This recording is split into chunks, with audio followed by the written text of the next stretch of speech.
In this video, I read the top confessions made to Reddit this week. If you enjoy Reddit stories narrated out loud, like and subscribe for daily content. Confession 1. I know why my husband killed himself. His family blamed me after the fact, but it doesn't matter, they won't believe me. Heads up, this is a bit long.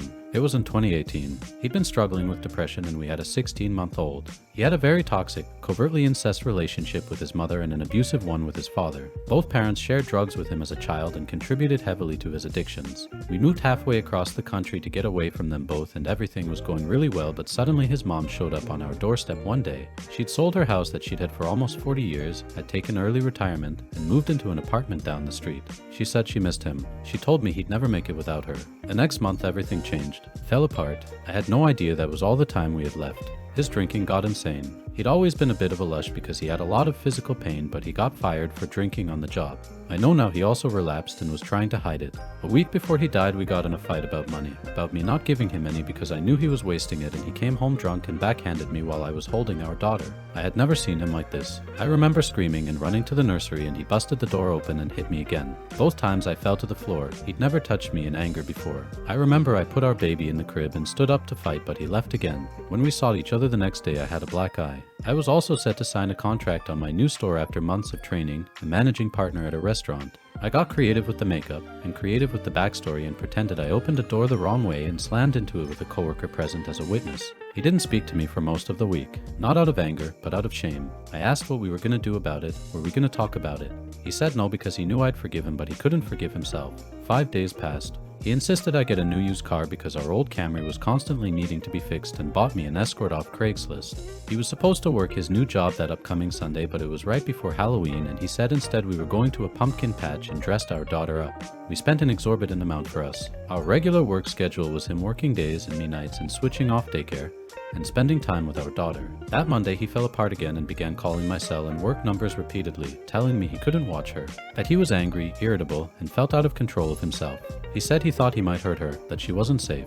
He said he needed some time off. I was in the middle of a review while managing a store of 20 people when he dropped her off and I had to beg daycare to take her. I was also the only income we had at the time. He came home briefly that night, yelled a lot, put 2 holes in the wall and ripped the banister off the wall and left. I had no money to give him, so he left. I had never seen him like this. Usually I stayed up late, but I was exhausted and our daughter needed me.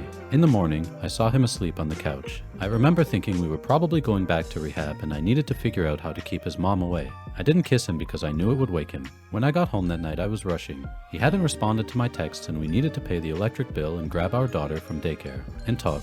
He was in bed. When I touched him, he was cold. I tried CPR, but he was gone. He left me a box of journals filled with love letters and so much pain, detailing how he couldn't get away from his mom and she was making him choose one of us, but it doesn't matter because he's turning into his dad. He'd already hit me and knew he'd inevitably hit our child too. His mom had been enabling him and paying for the drugs because he was in pain since he was 12, and he said he couldn't do it anymore. He had to be free. He purposely overdosed with a bottle of his antidepressants and a gram of cocaine that I know his mom bought. She was also the last person he spoke to before he died. After he died, she tried to impersonate me and take his body, and she pressured the funeral home for a death certificate, which I've refused to give her. She also told the police we were in the middle of a divorce and insisted she was next of kin. She then made a scene at the funeral and threw herself, sobbing, on his casket and had to be carried out. The funeral home director actually pulled me aside, apologized, and suggested the reason she was so desperate for a certificate was because she had a life insurance policy on him, which is what the coroner also suggested when I called to see if the autopsy was done, and he gently said I didn't need to call every day. But I wasn't.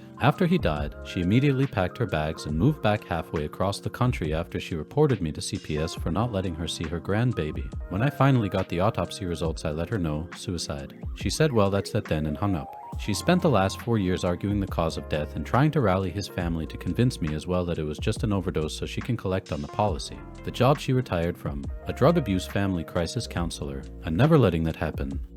Confession 2. I know he probably hasn't had people before and it pisses me off. I have an awesome group of friends, ones I see every day in classes. We go to car meets, smoke, just do what you expect any group of teenage boys to do. These guys are some of the closest people in my life. C got me to quit smoking cigarettes, D carried my ass in math throughout high school, and R just cares all too much about everyone. There was a kid in my homeroom period I never really talked to. D's a year younger than me, very quiet and usually just getting what he needs to get done. No real opinion one way or the other. He just never seemed like the type of person I'd hang out with. At the beginning of the term, I'm not sure when it changed, C brought B with us to lunch. Honestly, it's one of the happiest days in recent memory. D is fucking amazing. He loves cars, can ramble for quite literally hours about them down to the history of the company. General mechanical engineering, and honestly it's the comfortable kind you can actually listen to. Whenever we go out he'll always point out a car, tell me the make, model and engine just from the sound of it. I don't think I saw B smile until he knew we liked cars too. We have a silly nickname for our friend group that's an inside joke, and he set up a whole themed Discord for us. His daily driver is always broken, but somehow functional like all gas monkey cars. He talks all the time about how when he gets a job he'll fix her right up and we'll go racing. But that changed too. When I get a job I'm getting everyone their project cars. I got a Polaroid instant camera for Christmas and took photos of everyone to hang on my wall. Ran out of film halfway through but got good ones, including one of B in his car smiling and waving with our friend O when we got back to class. I wrote dates and little titles at the bottom of the photos. He lit up seeing me write his name and kept looking at it when he thought I wouldn't notice. I did. His aura of excitement was nearly palpable. I've known B as a school acquaintance for 2 years. Before this year, I never saw him hang out with anyone else. I'm pissed off that I didn't talk to him sooner. I hate knowing this sweet, incredibly intelligent dude was alone when I was there. I just hope I can be the friend he deserves. Confession 3. I just threw away my suicide note. After 4 months and 3 failed attempts, I finally got rid of it.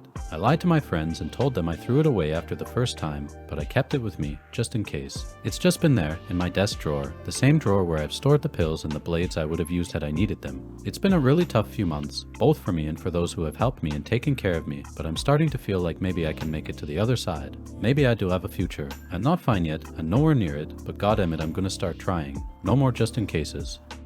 Confession 4. Am I a cheater? I, 22 female, have been dating my boyfriend, let us call him Neil, since 17 years old. After being with him for 2 years we broke up. It was a mutual decision. After around 2 months after the breakup, I was talking to my old friend, let's call him Carl, and we started dating, and I went on a trip with him. While I was on the trip with Carl, Neil wanted us to get back together but I denied. But ultimately we agreed to stay together. Now it has been 3 years since that incident and me and Neil are together again, but Neil says that I have been unfaithful. He gives me a really hard time because of this. I have been feeling so guilty for these past 3 years. I have never loved someone more than him. Should I leave him for the way he has been treating me? Am I really a cheater? Confession 5. I put my hands on my dad today and I don't regret it. Before anybody flames me for it, allow me to explain. My dad's always been abusive. There's no slight memory of him treating me and my brother well. He always verbally and physically abused us. Today he told me all of those terrible slurs and I had enough of it. I was infuriated. I couldn't keep my cool anymore. I don't remember anything, but it was all dark, and when I gained some consciousness I was punching my dad in the face and I clenched my fist to a point where I broke my middle finger. My dad was crying after I let go of him. He said he was going to chug meds and commit suicide. It honestly didn't feel like anything because after years of abuse I lost my respect and closeness for my dad. Anyways, I wanted to share this stuff with y'all as I'm in a hospital bed with my hand in a cast. I do not feel sorry at all and I hope this isn't upsetting for anyone. Update, he messaged me yesterday saying he wasn't gonna forgive me till the day he dies and wished that the memory of punching him never leaves my head and blah blah. He's playing the victim and it's honestly very sad seeing a 52-year-old abusive piece of shit turn into a little vulnerable snowflake after I stood up to his bullying and beating. What are your thoughts on these confessions? Leave a comment below.